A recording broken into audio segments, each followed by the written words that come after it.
جبتي حد استراتيجيكاو ماكل وتادرو ازي امريقا كفيتات ولا ازي اوكتاغون استبهاله ماكل بزي بقرص اوكتاغون استسرح شمونت هنصاتا زلو ويو ازي عبي هنصا وتادرو سرحيت استراتيجيكاو طناتن محدرا قلولاون بحد ماكل ازي خمصو زغبر يو ازي زمناو ديجيتالاو تحت قرصن اي نزحازه استبهاله ماكل هاجراو دحنتن سايبراو متقعتن نمكلخال عمام كهلو مخانو بريزيدنت عبد الفتاح السيسي نزمرقو ما بزخفتلو تزاريبوم يوم ازي ابلع 22 هكتار مريت زعرفه هنصا 13 استراتيجيكو ماكلات عمامات زحازه مخاني زقلت جبتي بوتادرو عقميه افريقيا قداميت خوينا لعلي 400 شح سراوت كم زلوا دما يقلت بتوسخ استات فرق مليون عقر حيل 300 شح ابالات وتص دغفنا لوا اما كلاين مبرقن افريقيا زعبي حيل بحر زهنصت جبتي مبزحتن بامريكا فرنسا جرمن طليان زفريا استفلالي عقمنا تقاقمان زلونا ما ايت مرخ وجونا لوا سراوت جبتي ابز حلف 4 عامات برؤيا وكينات تساتيف زيفلت بمعرب وين هاجره زمنوات صار كعتق صنحيوم جبتي ابز حجوانا بزواقرنا افريكان قح بحر مس ايرترا سودان صوماليا سعوديا كسكابنا بحر ميديترانيان مس تركي خدانات كم زلوا زفلت كوينو از حج تكايدو زلا معباين مسفحفح وتادرو تحت قرصي اب تزمت 10 عامات زلوا خبابتات ونصلوا خهلوا خمس خلي قمات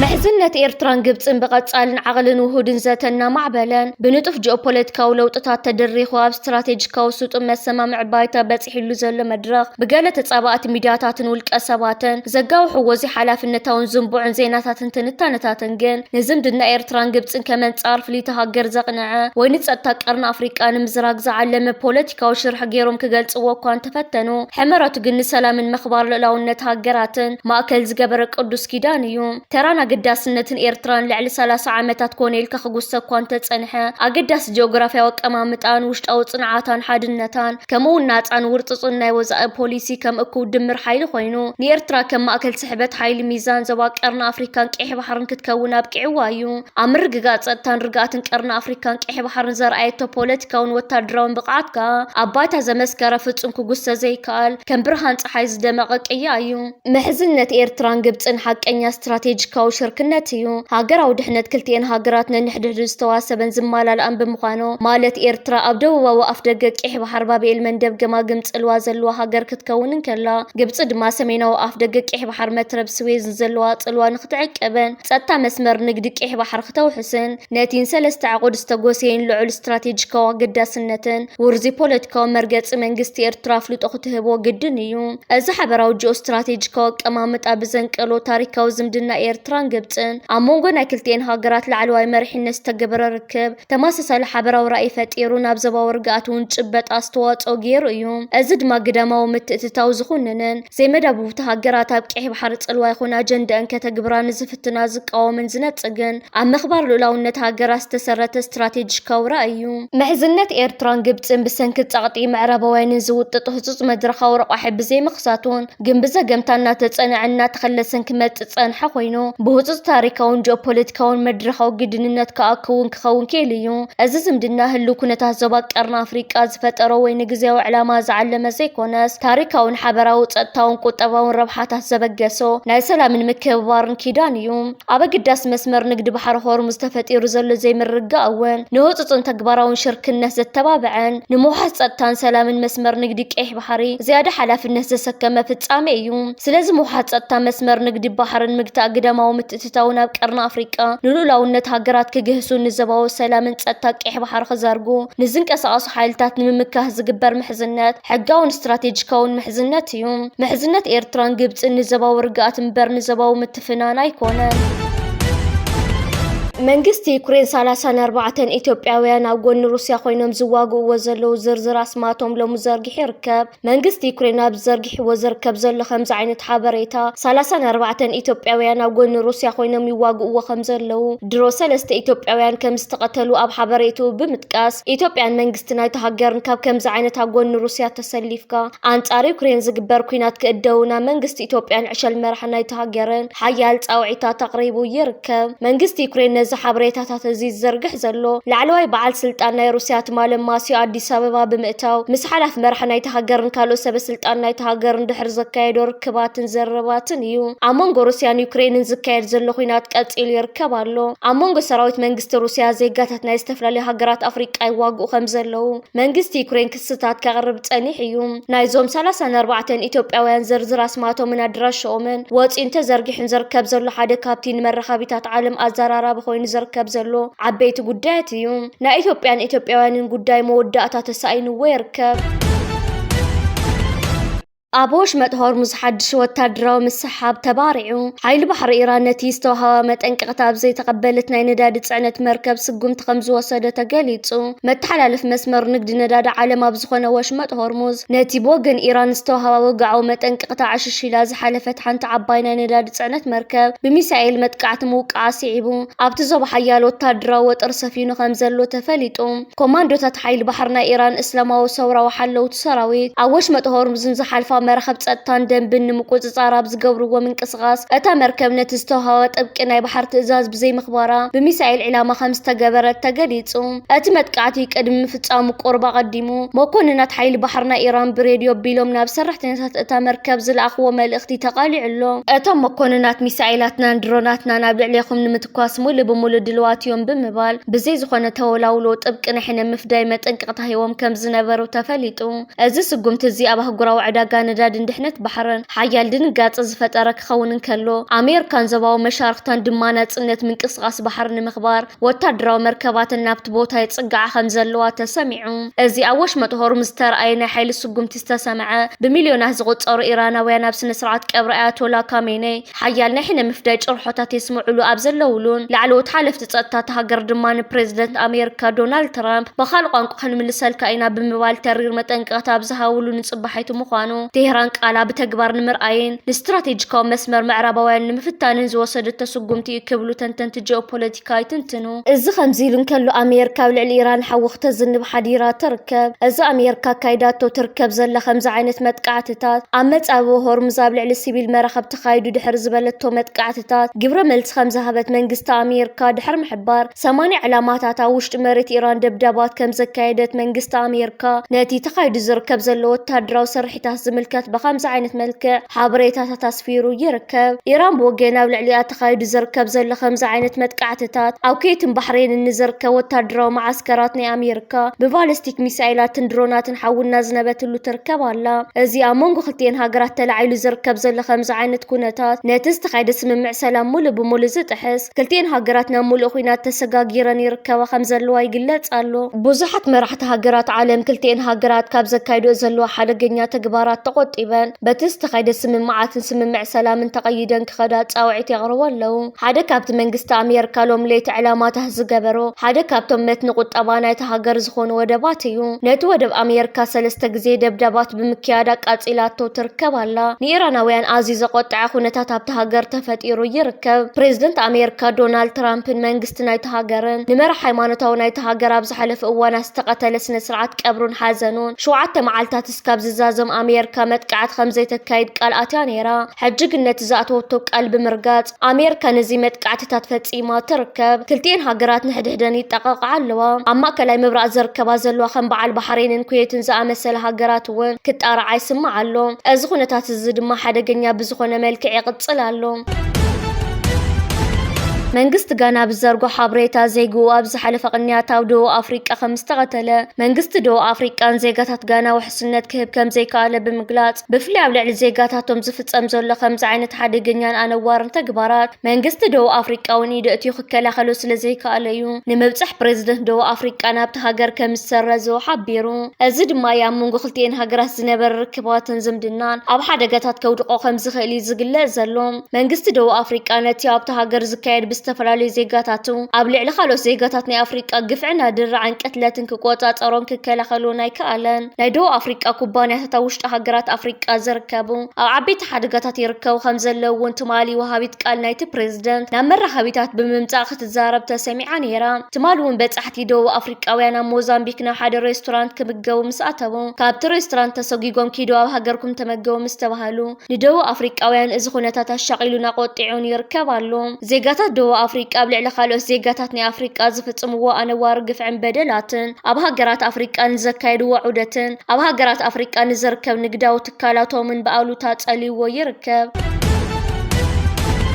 ቀዳማይ ሚኒስተር እስራኤል ቤንያሚን ኔታንያሁ ኣብ ደቡብ ሊባኖስ ዝርከባ ናይ ክርስትና እምነት ሰዓብቲ ዝነብሩለን ዓድታት ናብ እስራኤል ክጽምበራ ሕቶ ኣቕሪበን ክብል ዝሃቦ መግለጺ ናይተን ዓድታት ምሕደራታት ብሓበራዊ መግለጺ ውዱቕ ገይሮምዎ። ኔታንያሁ ምስ ፎክስ ኒውስ ኣብ ዝገበሮ ቃለ መሕተት እተን ዓድታት ካብ መጥቃዕቲ ሒዝቦላህ ንምክልኻል ክብላ ናብ እስራኤል ንምጽምባር ከም ዝሓተታ ገሊጹ። ይኹን እምበር ናይተን 15 ከተማታት ሊባኖስ ምሕደራታት እዚ ዝተባሃለ ጌጋ ንህዝቢ ሊባኖስ ንምክፍፋል ተባሂሉ ዝተመሃዘ ናይ ሓሶት መግለጽኒ ክብሉ ኣስተባሂሎምዎ። ክኢላታት ኣህጉራዊ ርክባት ከም ዝገለጽዎ እዚ ናይ እስራኤል ኣገባብ እቲ ጥንታዊ ፈላሊኻ ግዛእ ስልቲ ኣካል እዩ። እስራኤል ኣብ ሊባኖስ ኣብ መንጎ ሰዓብቲ ክርስትናን ምስልምናን ዘይምርዳእ ብምፍጣር ውሽጣዊ ግጭት ንምጽሕታር ትፍትን ከም ዘላቶም ክኢላታት የጠንቅቑ። ሓበሬታ ትካል መጽናዕቲ ኣሜሪካ ከም ዘርእዮ መጥቃዕትታት እስራኤል ኣብተን ናይ ክርስትና ዓድታት ሊባኖስ እውን ጉድኣት ዘውረደ ክኸውን እንከሎ ንብረት ከም ዝዓነውን ህይወት ሰላማውያን ሰባት ከም ዝጠፍአን ተረጋጊጽሎ። ኣብዚ ቀረባ ግዜ ዝተገበሩ ናይ ህዝቢ ርእቶታት ከም ዘርእይዎ ድማ መብዛሕቶም ሊባኖሳውያን ሒዝቦላህ እኳ እንተተቃወሙ ንእስራኤል ግን ሕጂ እውን ከም ጸላኢት ሃገሮም ገይሮም ከም ዘርእይዋ ብንጹር ይሕብሩ።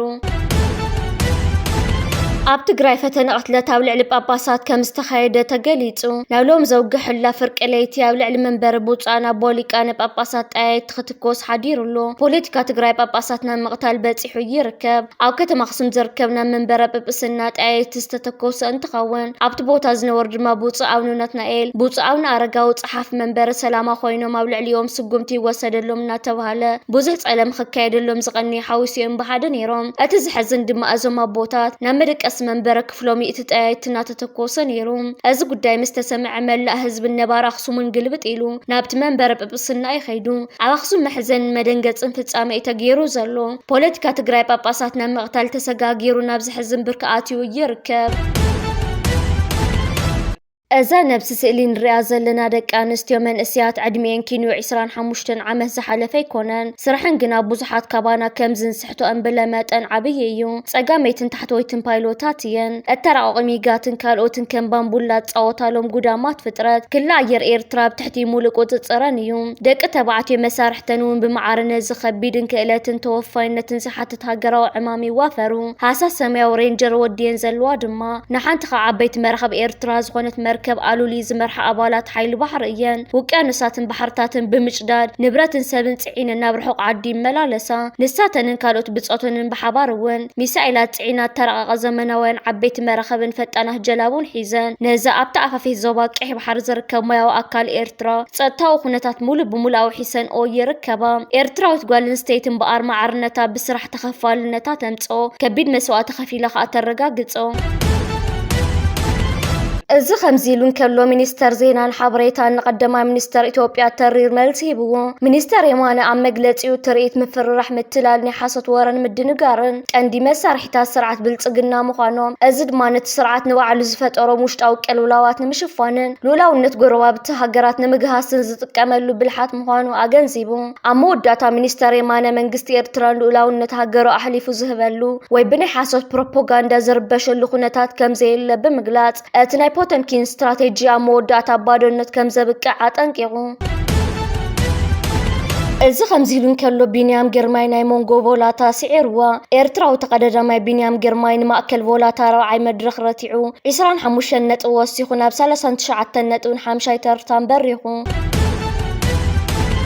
እዚ ከምዚ ኢሉ እንከሎ ሎሚ ፍርቂ መዓልቲ ኣሃዱታት ጸረ ነፈርቲ ዕጡቕ ሓይልታት ሱዳን ንሓንቲ ናይ ዳዕመል ሰሪ ኤፍ-95 ስትራቴጂካዊ ድሮን ኣብ ሰሜን ኣልኣንዳራባ ብዓወት ኣውዲቖማ። እዚ ከምዚ ኢሉ እንከሎ ኣብ ወደባዊት ከተማ ምጽዋዕ ሰሚናር ከም ዝተኻየደ ተገሊጹ። ምሕያል ትካላት ኣብ ምሕያል መንእሰያት ከም ዝምርኮስን ምሕያል መንእሰያት ድማ ብውዳበታት ዝስለጥ ምዃኑ ሚኒስተር ዞባዊ ምምሕዳር ኤርትራ ኣምባሳደር ዓብዱል ሙሳ ሓቢሩ። እቲ ሰሚናር ኣብ ዞባ ሰሜናዊ ቀይሕ ባሕሪ ውሽጢ 6 ዋርሕ ዝተኻየዱ መደባት ኣብ ምግምጋም ዘተኮረ እዩ። بهاجراو سرحتان بصنعتان تفلت سنة طببኛ أديام سبهاتو أبز غربا وانا بإرترا بمملاس بستفلالي كبابتات بفلاي دما عدهالو عودة كايدا از عودة زنتهم أبز حلف أوانات بمحبراو ميديا بيلوم صليت مفرحن كنزحون تصنح وجنات بتكبار زملسة مخانو تقليتو أديام عدهالو أبز نبرات أنحيت مسراوتن هزبن بمخان زكايدتو نطفتات نهاجراو كبر زنت أبارغن تتصبأتي زحفرن من بارو بزحات تعذبتي قلتو هاجراي منجستين سراويتين بمبال اتفلت أزاس النطببنيا أزعودة الزنعة طرح زي كونس نخلهم دليت سلام هاجراويانن عبينا مورال دقف مخانو تحبيرو عودتها بفيديو سئلن تسندو أمحوراو ميديا دحر مزرقحو ببزحات إيرتراويان ينكو عدحان متأخي ملأختاتي وحزلان لو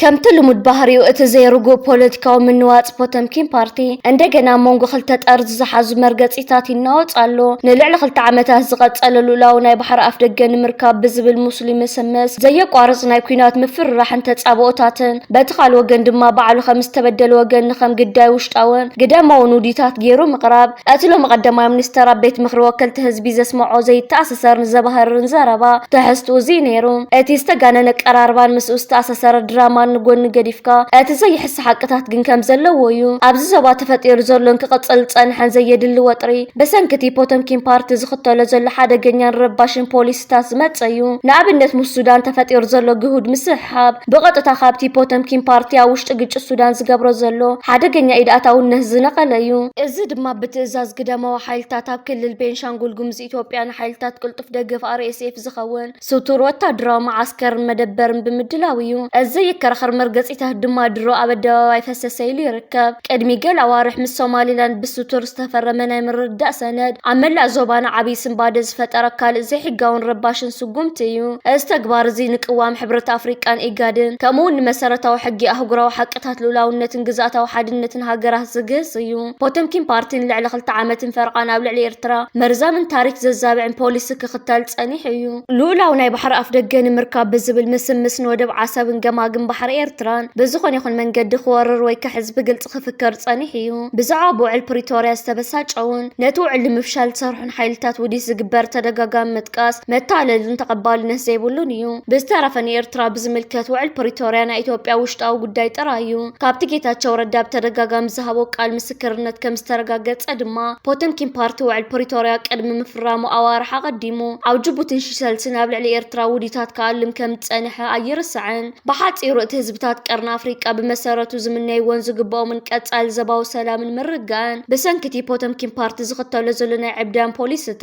تعانقيفنا حدقا وديقون يركب إيرترا بدو افتوان تدرون نيران تتوانا هميم تسرح هميم تسأله من الوقت عالم اي ما امنتون جن كم تزغبو اي تسندن تقارلتنا وياتاتنا هم تزغبوهم اي تزاروبلون انتاي موزي الهم حليفهم تسندات كركب ايتخالن جن بعقمهم تنطبايناتنا يسرحوا له اي تدقيفنا نخلو زدعللنا زانتا نصحفلو غيزي خا حجيو اي استمهرسب لعل شوعته مويا